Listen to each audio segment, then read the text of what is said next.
नमस्कार दोस्तों, मेरा नाम है विशाल। आप सबका स्वागत है स्टॉक बॉक्स के business standard plus financial express plus economic times के एनालिसिस वीडियो में। यहाँ पर हम एनालाइज करते हैं बिजनेस न्यूज़पेपर्स के ऐसे आर्टिकल्स को जो आपके इनकम, आपके इन्वेस्टमेंट्स की वैल्यू, आपके जॉब प्रोस्पेक्ट्स, आपके खर्चे और आपके बिजनेस प्रोस्पेक्ट्स, इन सारी चीज़ों को कवर करते हैं। इन सारी चीज़ों को इम्पैक्ट करते हैं बेसिकली ये सारे इवेंट्स। तो ये सारे इवेंट्स हम लोग कवर करेंगे इस वीडियो में। ऐसी वीडियोस अगर पसंद है तो इस चैनल को आप अभी ही सब्सक्राइब कर लीजिए, क्योंकि रोज हम ऐसी वीडियोस अपलोड करते हैं। और इस वीडियो को भी लाइक कर दीजिए ताकि ऐसी और वीडियोस आपके फीड पर आए। तो यहाँ पे एक ओवरव्यू लेना चाहूंगा मैं। सबसे पहले ओवरव्यू लेते हैं आज के आर्टिकल्स का। कुछ अच्छे इंटरेस्टिंग आर्टिकल्स यहाँ। सबसे पहले है डीप इम्पैक्ट, और यहाँ पे हम बात कर रहे हैं डीप सी की एक एआई जो चाइना ने लॉन्च किया है, एआई मॉडल, जिसके बाद से यूएस में अगर आप देखोगे एनवीडिया का स्टॉक 16% नीचे है, अल्फाबेट नीचे है, बिल्कुल क्रैश कर रहे हैं वहां के आईटी स्टॉक्स। तो सारे आईटी स्टॉक्स को एक कंपनी ने इतना बड़ा चैलेंज कैसे दे दिया, ये हम डिस्कस करेंगे।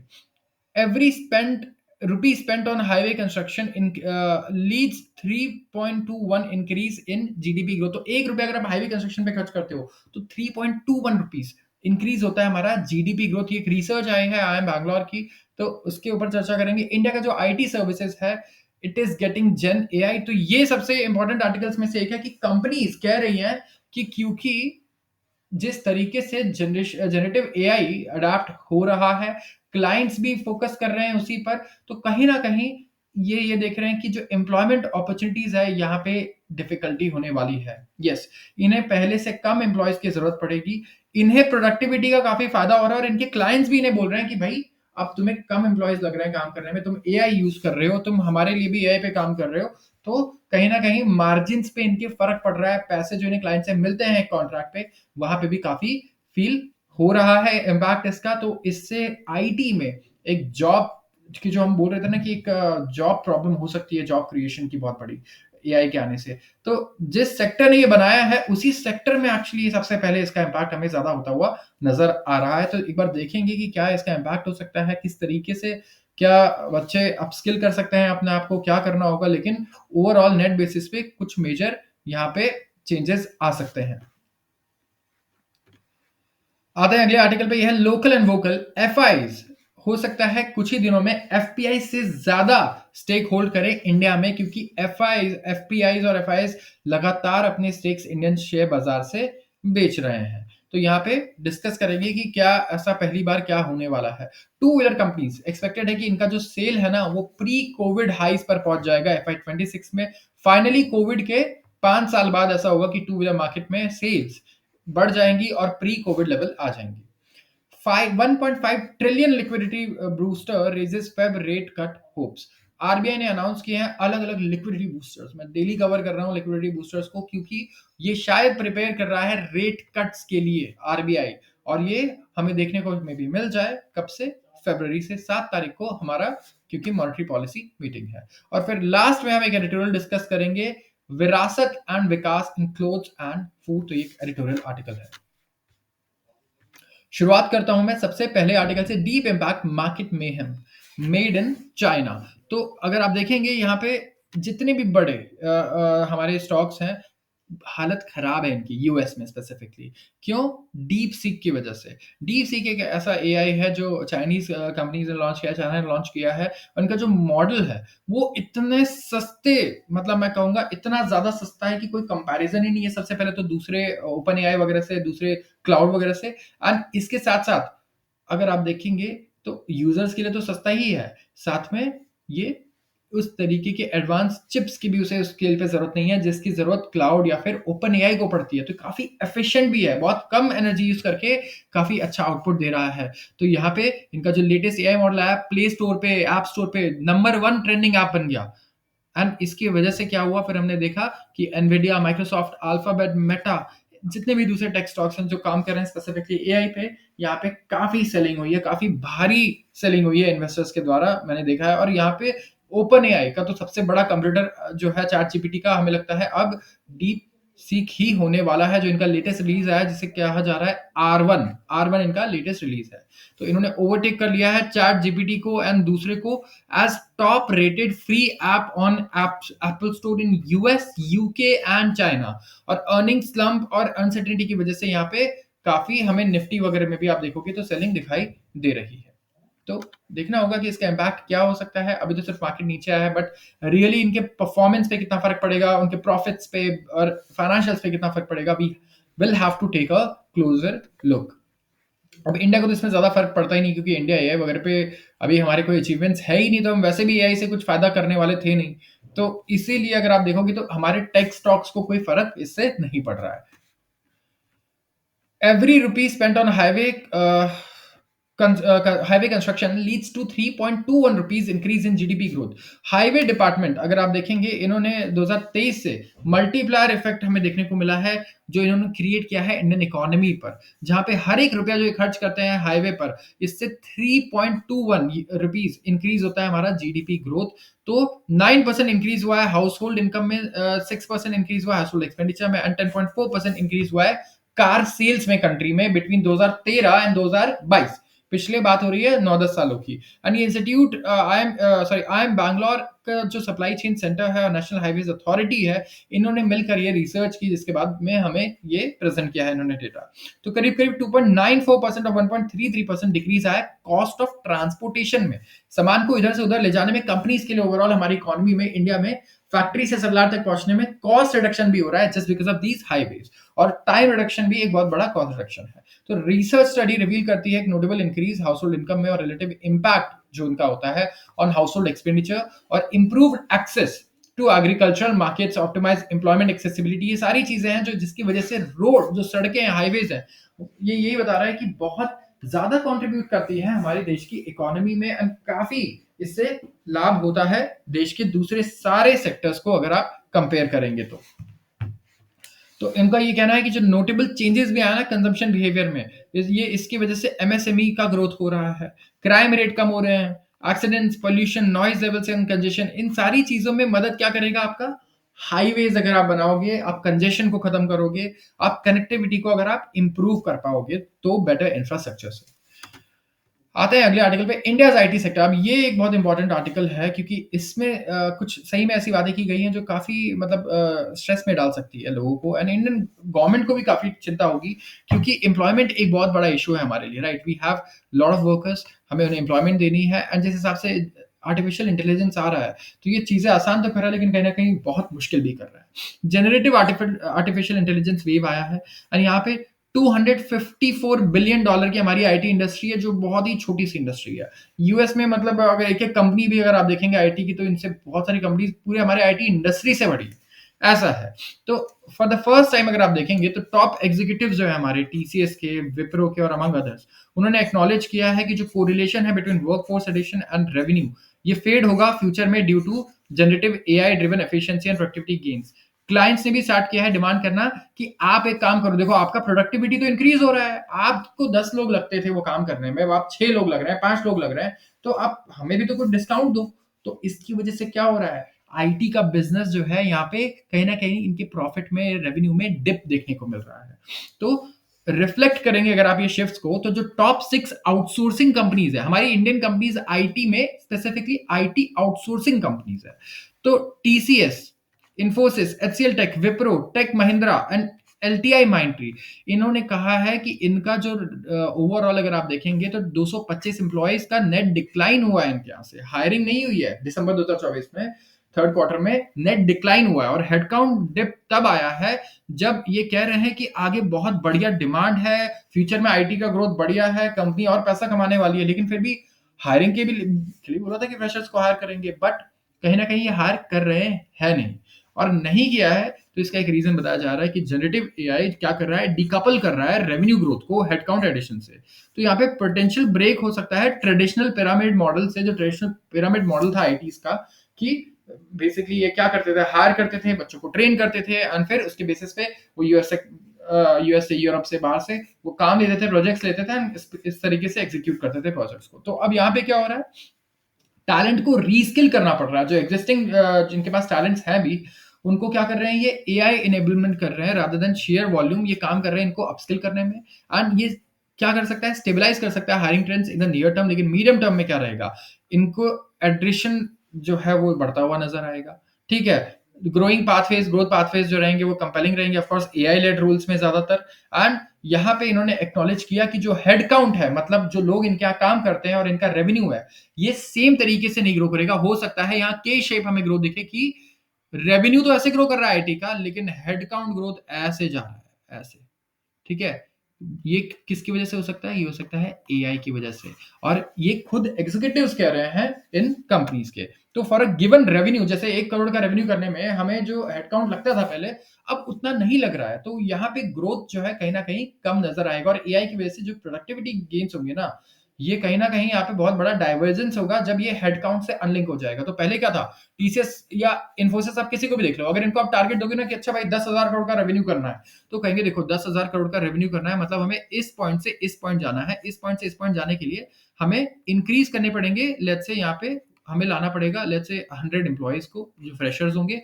उसके बाद हमें चाहिए 20 यहाँ पे मैनेजर्स, और यहाँ पे बाकी लेट्स से इन्होंने ट्रेनीज रख दिए 100, या इस तरीके से इन्होंने प्लान किया। लेकिन अब कहीं ना कहीं अगर आप देखोगे ना, कुछ दिन बाद ये हो सकता है बिल्कुल डीकपल हो जाए।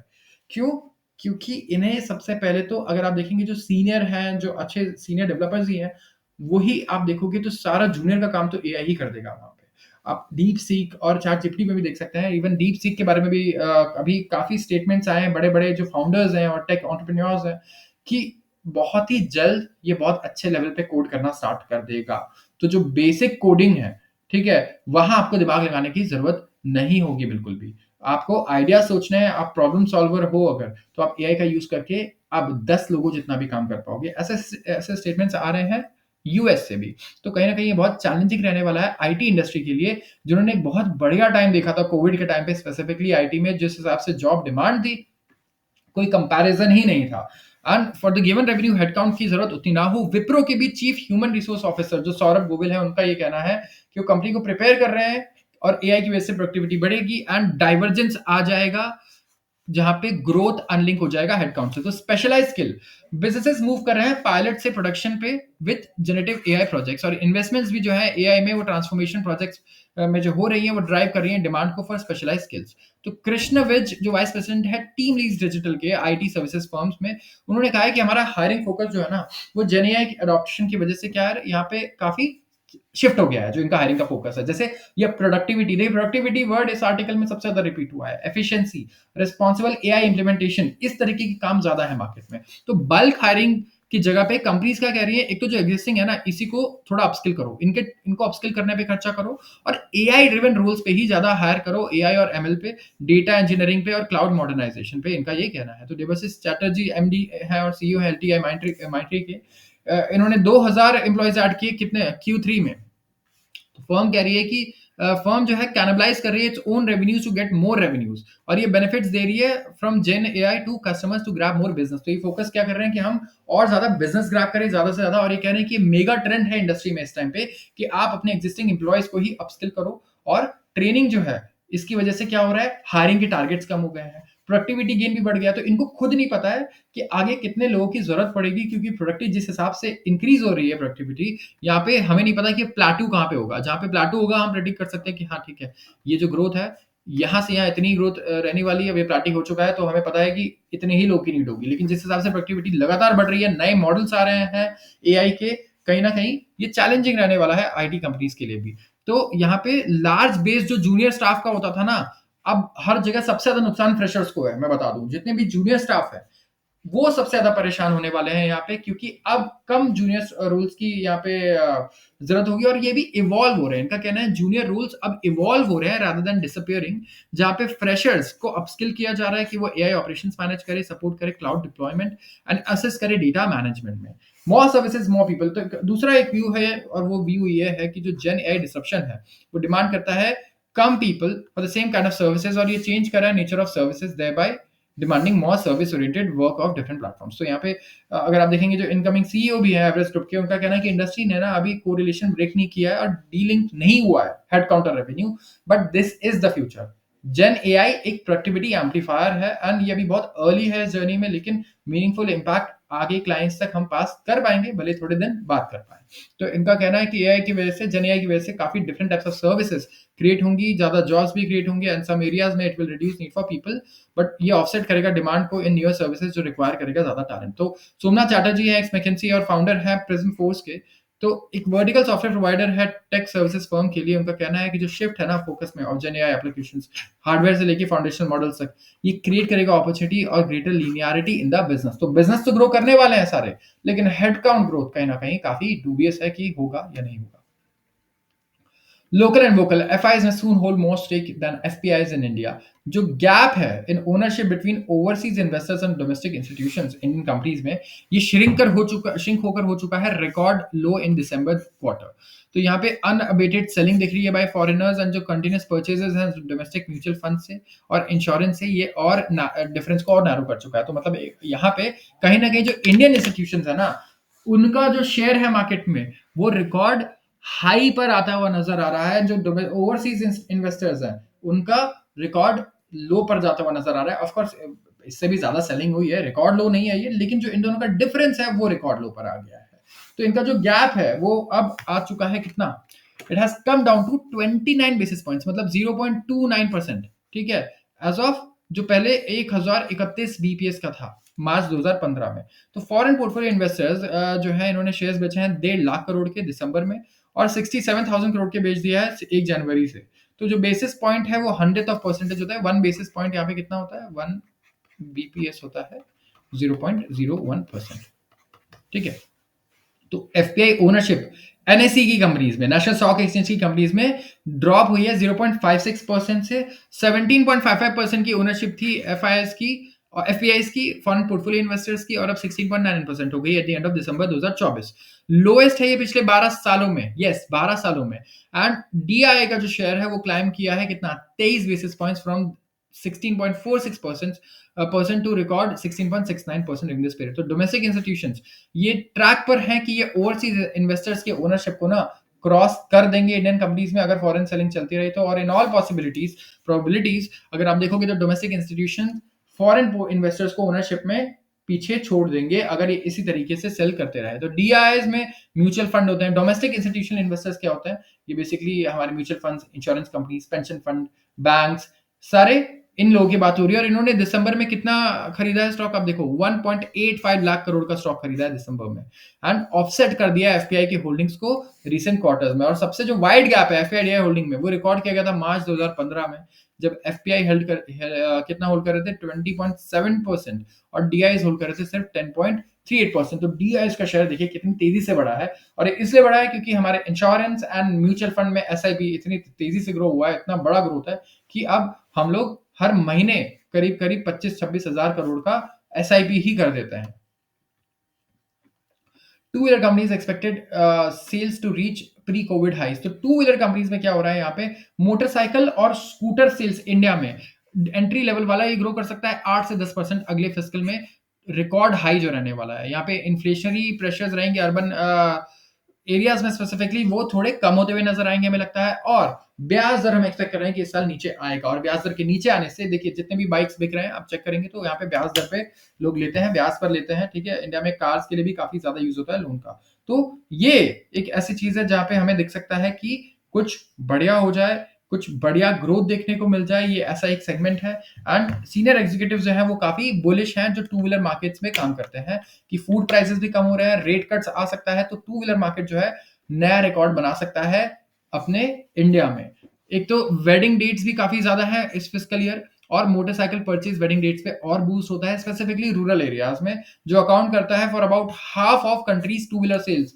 रूरल एरियाज में होता है, गांव के एरियाज में होते हैं, शहरों में नहीं होता है। तो total number of auspicious days जो है हिंदू वेडिंग्स के वो इस बार 66 डेज हैं, जो कंपेयर करेंगे तो 54 थे लास्ट ईयर। तो यहाँ पे काफी हाई होप्स इन्होंने सेट किया है। ओवरऑल सेल्स काफी ड्रॉप भी हुई थी, देखिए कोविड के बाद तो काफी प्रॉब्लमैटिक था, बट ग्रोथ अच्छी आई है। तो कोविड के बाद फाइनली हम लोग प्री कोविड लेवल पे जा पाएंगे, ये एक बहुत बड़ी हमारी अचीवमेंट होगी। वी होप कि यहाँ से हम लोग नए रिकॉर्ड्स बनाएंगे। स्पेसिफिकली जब कॉस्ट ऑफ एक्विजिशन क्लाइंट्स के लिए कम आएगा, जो यूजर्स हैं बायर्स उनके लिए कम आएगा, कॉस्ट ऑफ कैपिटल थोड़ा सस्ता हो जाएगा, तो कंपनीज को भी बेनिफिट मिलेगा, क्योंकि कंपनीज पर भी लोन होता है तो उनके भी लोन सस्ते होंगे, तो कहीं ना कहीं उसका जो कॉस्ट है वो उसका रिफ्लेक्ट करेगा कि गाड़ियां भी हमारी थोड़ी आगे सस्ती हो जाए। 1.5 trillion rupees liquidity booster raises Feb rate cut hopes. तो यहाँ पर रिजर्व बैंक ऑफ इंडिया ने मंडे को क्या अनाउंस किया कि हम ना 3 प्रॉन्ग मेजर कर रहे हैं लिक्विडिटी कंडीशंस को इंप्रूव करने के लिए। लिक्विडिटी कंडीशन क्या होता है? लिक्विडिटी क्या होता है? लिक्विडिटी होता है कितना कैश है हमारे पास। जैसे आपके पास जमीन है, जमीन आप थोड़ी ना उससे यूपीआई करके जमीन से किसी को ट्रांसफर करके कुछ खरीद लोगे, नहीं करोगे, राइट? ऐसा नहीं है ना कि 10 रुपए की जमीन किसी को दे दी और चॉकलेट ले लिया, वो नहीं हो सकता। उसके लिए कैश चाहिए आपको। तो लिक्विड एसेट होता है यहाँ पे कैश। तो बैंकिंग सिस्टम में इस टाइम पे लिक्विडिटी की कमी है, कैश की काफी कमी रही है। जब आरबीआई लगातार रुपया खरीद रहा था, रुपए को सहारा देने के लिए डॉलर के अगेंस्ट, तो मार्केट से रुपए की लिक्विडिटी काफी कम हो गई। तो जो स्टेप्स हैं अकॉर्डिंग टू बैंकर्स, एक्सपेक्टेड है कि इंजेक्ट करेगा about 1.5 trillion rupees into the system. और यहां से क्या होगा? फर्दर सीआरआर कट्स भी होंगे, कैश रिजर्व रेशियो भी कट होगा। और फॉलोइंग पॉलिसी रिव्यू अगर आप दिसंबर में देखोगे तो आरबीआई ने ऑलरेडी लोअर कर दिया था सीआरआर को, कितने से? 50 बेसिस पॉइंट से, और इन्फ्यूज किया था 1.16 ट्रिलियन रुपीज। एक्सपर्ट्स बिलीव करें कि जो स्टेप्स है ना, ये बूस्ट करेंगे हमारे लिक्विडिटी को, और इंटरेस्ट रेट कट हम एक्सपेक्ट कर सकते हैं। तो हो सकता है थोड़ी सी ये विशफुल थिंकिंग भी है, लेकिन यहाँ ब्याज दर तो कटने चाहिए भाई, क्योंकि इकोनॉमी को भी सपोर्ट करना है, मार्केट्स नीचे जा रहे हैं, इंडस्ट्रीज को सपोर्ट करना है। तो बहुत जरूरी है कि यहाँ पे ब्याज दर नीचे आना शुरू हो। तो आज के लिए बस इतना ही। अगर आपको ये वीडियो पसंद आई हो तो जरूर इस वीडियो को लाइक कर दें, एंड अगर आप ऐसे ही वीडियो को रोज देखना चाहते हैं तो इस चैनल को सब्सक्राइब करना बिल्कुल भी ना भूलें। आप सबका बहुत बहुत धन्यवाद।